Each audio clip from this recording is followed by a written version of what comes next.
Hey gang, it's me, Dr. Steve. I hope you're having a wonderful and beautiful Sunday, but we have so much breaking news here this weekend, and it all points to the exact same thing: President Trump's unprecedented political dominance. This is pretty astonishing stuff. So last night we just witnessed something that's going to go down in political history. Trump's big, beautiful bill, which includes the largest tax cut in American history, no tax on tips, no tax on overtime, and provides more funding than ever for border security and ICE enforcement. It has officially steamrolled through the Senate in a heart-stopping 51-49 vote. It is now ready to get fully passed and ultimately signed into law by July the 4th. Now, this latest in a long line of Trump victories came after intense negotiations and highlighted the president's ability to bring resistant Republicans in the line with his political will. I mean, picture this scene. So it's past midnight in the U.S. Senate.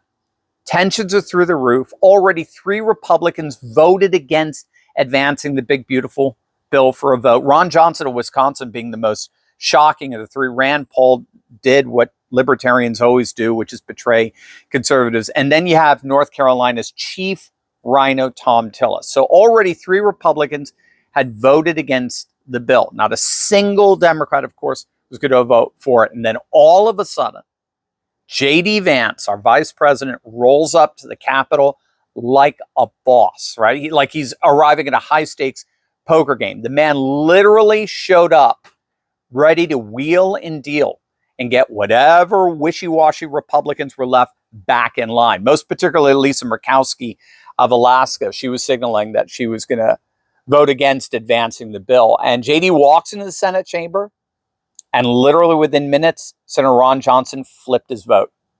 After grandstanding and voting no, he suddenly did a 180 after Vance worked his magic and he voted yes. I know that Johnson had met personally with President Trump earlier in the week, where they discussed mechanisms for future deficit reduction, fiscal responsibility measures to be included in the package. So I'm assuming that JD made some moves in that direction for Johnson. But that said, I don't know if it was JD being diplomatic, threatening, if it was his hillbilly elegy charm, whatever it was. Whatever he did worked like a Swiss watch, most especially with Lisa Murkowski, the queen of Republican backstabbing. It looked like she was going to go with the Democrats. But now we're learning that Alaska got some special love in that bill, including some special provisions for Alaskan whaling captains. I'm not making that up. Whaling captain.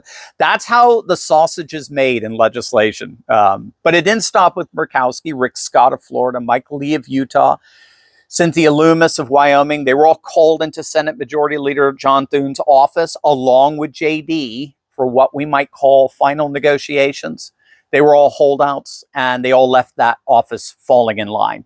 Not because of Thune, obviously, but because of JD. It was like watching a master negotiator at work. I mean, Trump's apprentice showing these senators who's really running the show. I mean, think about it. First, rogue justices got struck down on Friday by SCOTUS, the Supreme Court.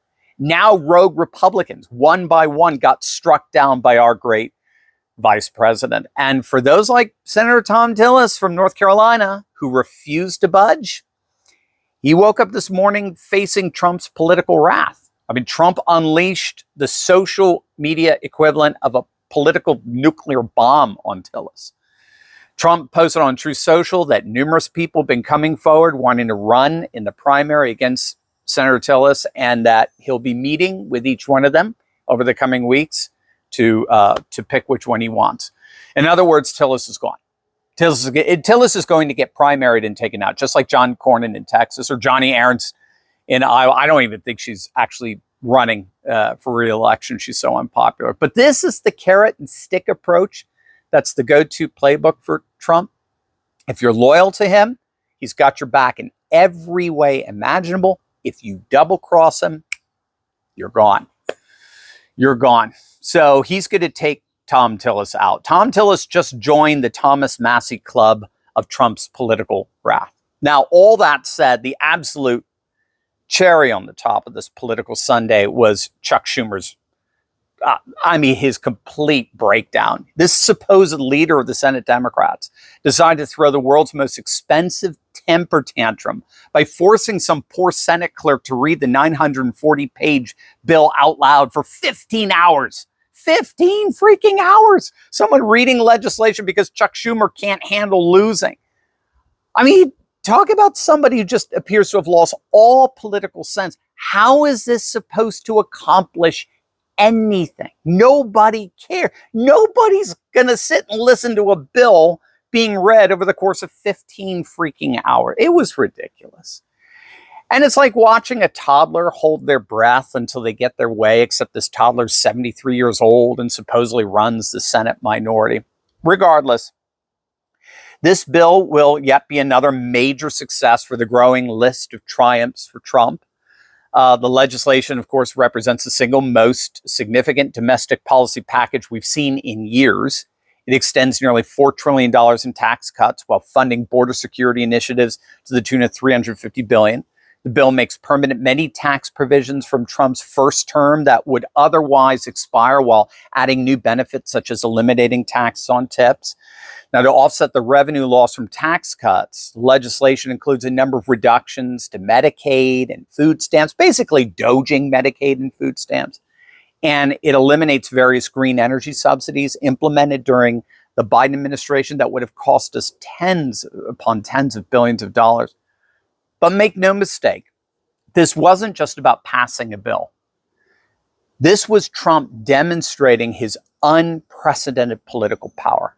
Rather than accepting dissent as inevitable, Trump actively worked to eliminate opposition through a combination of negotiation, accommodation, and direct political pressure, most particularly through JD. JD continued to confirm his place as successor to the MAGA throne, as it were, by showing up personally and getting this bill done. He got Ron Johnson to flip his vote with one conversation. He turned Lisa Murkowski into a reliable ally with strategic deal making.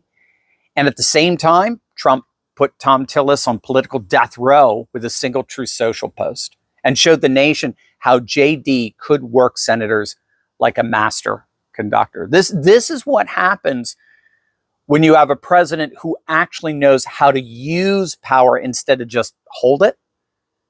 Trump didn't just ask nicely. He showed these RINOs exactly what happens when you oppose the MAGA agenda, and he got virtually all of them to fall in line. And here's perhaps the most beautiful part of the entire spectacle. The same Republicans who spent years whispering about Trump being divisive and hard to work with just watched him orchestrate one of the most impressive legislative victories in recent memory. Ron Johnson went from calling the bill fiscally irresponsible to praising it as necessary conservative reform. Even fiscal conservatives like Mike Lee, Rick Scott fell in line after seeing which way the political wind was ultimately blowing. This, my friends, is what real political leadership looks like, not the wishy-washy focus group tested nonsense we got from career politicians, but actual results-driven governance that puts America first. And North Carolina's Thom Tillis is about to learn the hard way what happens when you stand in the way of the Trump train. We'll see about Rand Paul. I don't know. Again, I have no love whatsoever for libertarians. Libertarians, I think, will sell out their mothers for their globalist universalist principles. I've got no patience whatsoever with their modernist ideology or their betraying political antics. But regardless, Trump's big, beautiful bill has passed 51-49. It will now go on to a full vote and will end up on the president's desk to be signed into law on July the 4th. President Trump has proved once again that he's not just playing politics, he's dominating. God bless.